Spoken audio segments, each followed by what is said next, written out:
Hello and welcome to the Grand Line Review, your source for everything One Piece. Last week we embarked on a comprehensive journey to rank every completed arc in the series, managing to make it from the bottom of the barrel at number 30 to the quite respectable mid-range number 16. And this week we will be capping off this adventure by delivering the top 15 arcs in One Piece. Number 15.5, The Sea Train. Alright, before we get into things proper, I want to highlight this segment of the story, which isn't technically an arc of its own, but I did treat it as such in my review series, so here we are. The Sea Train is a fast-paced action sequence featuring the Straw Hats in pursuit of Nico Robin, and I love pretty much everything about it, including the creativity shown by Oda being able to tell an effective story in such a physically tight space, rather than an expansive island. The focus given to Sanji, Franky, and Usopp, and being able to inject some fine comedic villains into what is a very dark portion of the story overall. Essentially, it did a perfect job of transitioning between two rather huge arcs, managing to keep up a solid pace, and the fact that this is such a brilliantly done transition is probably why we have trouble distinguishing it from Water 7 or Enies Lobby. But in my opinion, the Sea Train is a wonderfully crafted part of the series that absolutely deserves an individual focus, so here we are. Number 15. Baratie. Here at proper number 15, we have an arc that I would identify as the first real turning point in the series. Baratie served as an expansion of the world in several different ways, but primarily and most obviously through the presence of Dracule Mihawk. This individual was a huge awakening for both the characters and the audience and gave us a taste of just how far we would have to go in order to achieve Luffy and Zoro's dreams. The setting of a floating restaurant was also refreshing, given that the formula thus far had been pretty much exclusively simple generic islands. Baratie is actually the first arc I recall where the location could be considered a character of its own, and it led to a lot of unique explorations and still to this day, one of the only sea battles we've ever had in regards to Luffy versus Don Krieg. The only criticism I really have is that Krieg was a bit of a weak antagonist, but I did enjoy his stark contrast to Luffy, Krieg being a person who believes in superior weapons, crew numbers, and general tricks of the trade, going up against a boy who has nothing but raw determination. And his fists. Plenty of fists. Right in Krieg's face. The story of Sanji and Zeph was also brilliant and touching as per usual with a flashback, and Sanji ended up feeling like a very well-earned member of the crew. So yeah, there's not much else to say, except that Baratie was one hell of a fine arc. Number 14. Jaya. Here we have what I think is a very underrated little arc amongst the fanbase as a whole, which I can sort of understand because its primary purpose is to provide a prologue for the arc immediately after it. But on the way, it just does so much more than that. Jaya lays the seed for the huge meta-narrative of One Piece by giving us our first real glimpse at characters such as Doflamingo, Bartholomew Kuma, and Sengoku, as well as formally introducing one of the most intriguing characters in the story, Marshall D. Teach. As a result, Jaya to me has quite a sinister atmosphere about it, especially in retrospect when you realize just how much danger the Straw Hats were in regards to Blackbeard. Of course, we can't ignore Bellamy and one of the single most satisfying punches we've ever seen in the history of media. Plus, I love that the majority of the action takes place at night, something that rarely happens in One Piece, and it really adds that nice, unique versatility, particularly in the anime where they were able to experiment with light and color very effectively. So well done, Jaya. Well done. Number 13. Skypiea. Moving on chronologically for the first time in this ranking, we now have the controversial Skypiea. This arc gets an awful lot of complaints due to its length and relevance to the story as a whole, and I for one think that that is almost entirely undeserved. Almost. Skypiea is a glorious adventure on an entirely foreign and creatively constructed landscape that frequently delivers aesthetic treats, the likes of which we have never seen and probably will never see again. The villains are disappointing as a whole, but Enel is a fantastic character with an absurdly powerful ability who commands a truly terrifying presence up until his fight with Luffy. But the true beauty of this arc is what it does for the world as a whole. The advent of Sky Islands and technology introduced an entirely new dimension, one that has contributed to the series greatly going forward. Without Skypiea, this world would feel incredibly flat, and I enjoyed that we were able to access a part of the planet that was untouched by pirates, marines, or revolutionaries. It was a true adventure into the unknown, and a very worthwhile entry into the series. Number 12. Dressrosa. Alright, here's another arc that people seem to either love or hate, and I personally tend to be in the former camp. Dressrosa is not an arc that can be summarized in the time I have here, but I love the complex amount of story it attempts to tell with a ridiculous amount of characters. But as a result of the ambition put into Dressrosa, it does have the negative aspect of becoming quite bloated and turning into by far the longest arc in the series. Although I would say this was felt especially hard in the anime, which took every moment it could to extend this already naturally lengthy arc. In essence, Dressrosa is probably the best example of a high-risk, high-reward arc in One Piece. When it hits, it does so marvelously. But there are several occasions where the arc misses the mark, and that is just the nature of risk-taking. I, for one, believe that most of the risks taken in this arc paid off quite wonderfully, and that Dressrosa is a huge evolution in regards to the general storytelling of the series. Number 11.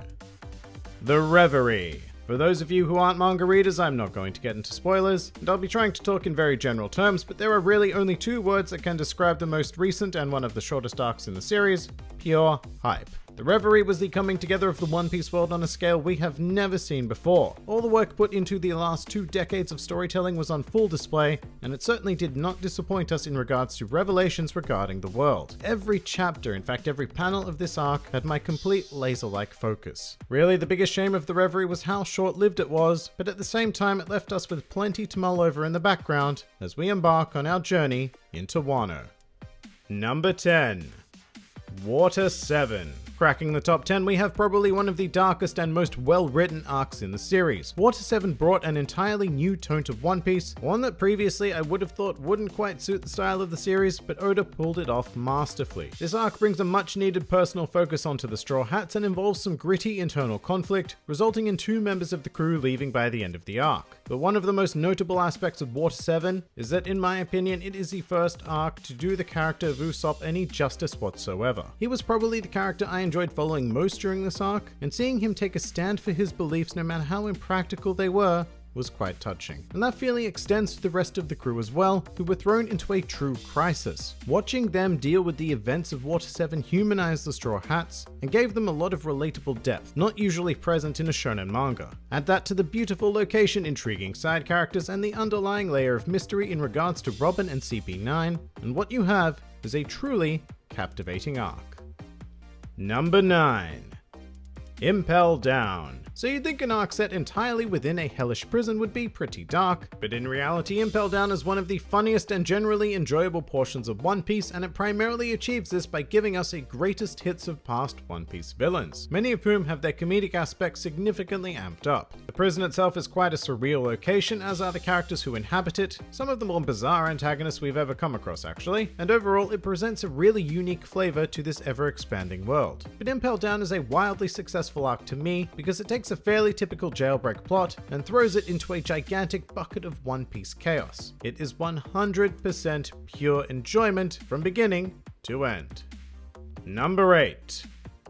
Sabaody Archipelago. Yeah, look, I didn't pronounce it properly, get over it, but this arc is probably one of the most unexpected gems to have ever occurred in the series. It packs quite a bit into such a teeny amount of time, introducing us to the supernovas, Admiral Kizaru, celestial dragons, weird Kuma robots, and this guy, as well as the first true defeat of the Straw Hat Pirates. Yeah, look, this arc has an awful lot of strong material going for it, and the fact that it is so condensed makes every individual chapter feel impactful, quite similar to arcs like the Reverie actually. But Sabaody also manages to tell its own story and reach a level of emotional depth that was completely unexpected for this point in the series. Plus, it's pretty hard to ignore another of the greatest punches in media in regards to St. Charles. Glorious stuff, Sabaody. Glorious stuff.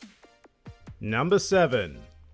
Return to Sabaody. And here we are again. This arc is actually even shorter than the original Sabaody arc, but it is just as if not more enjoyable. I'm gonna say more actually, since it's further down on the list. Although we have no supernovas or marine admirals here, but being the first post-time skip arc, what this piece of story has to offer is the phenomenal reintroduction of the Straw Hat Pirates. Even though we've been following the post-time skip events for almost a decade now, seeing the Straw Hats reunite and show off their new designs here manages to make me every bit as excited as was when it was first published in Weekly Shonen Jump. Although I shouldn't understate that, because reading this arc weekly was probably the most monumental event that has ever happened in the history of the series. A complete rehaul of everything we knew and loved in the best way possible to expand upon and take these characters into the future. I have nothing but love for this arc, even if you're here. But you know what? Not even Caribou can ruin this arc. That's just how good Return to Sabaody is.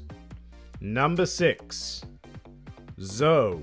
For an arc that I had absolutely no expectations for when I was originally going into it, I have to say that I was and continue to be blown away by Zou. We traveled to one of the most beautiful and intriguing locations set on the back of a millennia-old elephant, exposing us to the Mink tribe, the forces of Kaido, and the truly beautiful moment when Raizo is declared safe. In the context of the series, Zou was a much-needed break from an extraordinarily lengthy Dressrosa, but it also more than holds up as an arc to revisit on its own, because it just accomplishes so much. Managing to simultaneously set up conflicts with 2 of the 4 emperors, as well as flagging the eventual endgame of the series through the revelation of the road poneglyphs. Plus, it's one of the rare moments these days when we get to see almost all of the crew together in one place. So even though Zou didn't result in some huge conflict or world-shaking event, in my eyes it is a perfect arc, one that only the very best of the best in the series can top.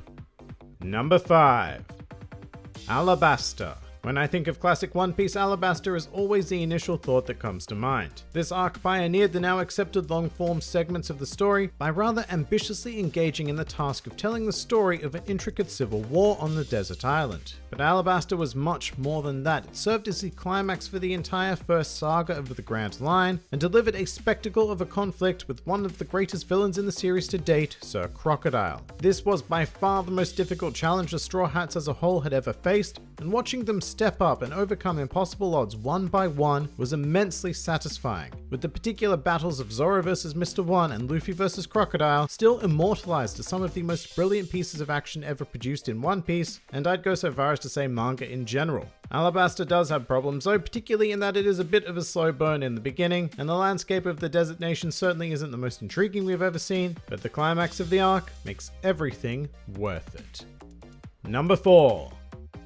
Whole Cake Island. Here we go, the most recent mega arc contributed to the series sweeps in for me at the number 4 spot, because it's just so damn good. Whole Cake Island takes every problem I had with the Dressrosa arc and addresses them by presenting an exceptionally more visually intriguing location, a superb cast of antagonists that not only match the protagonist but in this case completely exceed them, and manages not to get bogged down in contrived story elements. Well, actually, there are a couple of exceptions in that last case, but as a whole it matters not. Most importantly, this arc delivered our first proper engagement with a Yonko, and I think it was handled pretty perfectly. In a lesser story, this arc would have ended with the Straw Hats defeating Big Mom, but in One Piece, they get pretty damn decimated and end up barely escaping with their lives. This arc's notable flaws include the final 30 chapters or so, which amount to a chase scene that is far too long and Charlotte pudding. But then we also have Luffy vs Katakuri, so yeah, it's pretty damn well balanced. All in all, Whole Cake Island was some of the most fun I recall having while reading One Piece in the entire New World era. Number 3. Arlong.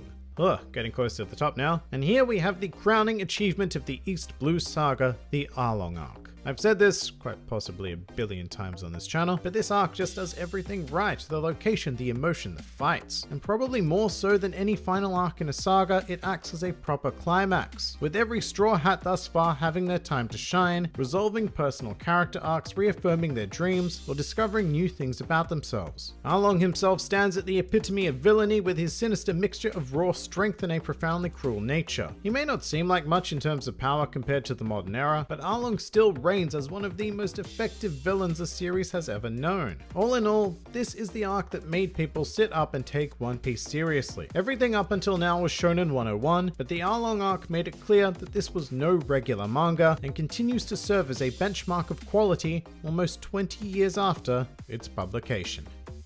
Number 2.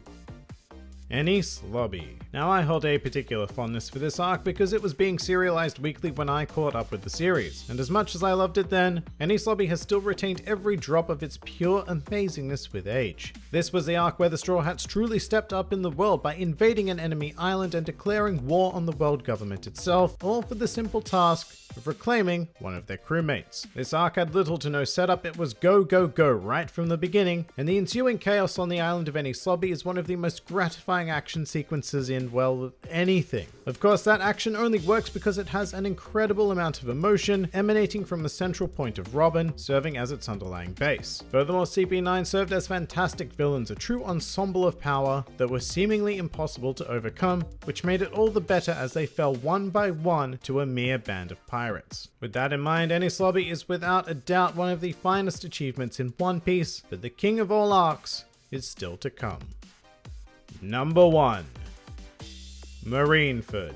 Here it is, completely unchanged from the number 1 spot it held during my original top 5 best arcs list. Marineford is such a unique existence because it is an arc that cannot possibly exist without an extraordinarily well-developed world. At its very core, Marineford is supported by 12 to 13 years of character and world-building work painstakingly put in by Oda. It is the reward reaped by readers for investing in that entire first half of the series, with every page holding superb action, magnificent character moments, and game-changing information, all beautifully contained within a golden age of One Piece artwork. And while this might be kind of anticlimactic, that's really all I have to say. The Marineford period was one of the most exciting times to be reading the series, and it remains infinitely rereadable to this day. Absolutely 100% my favorite arc in the series, and a well-deserved number 1 spot.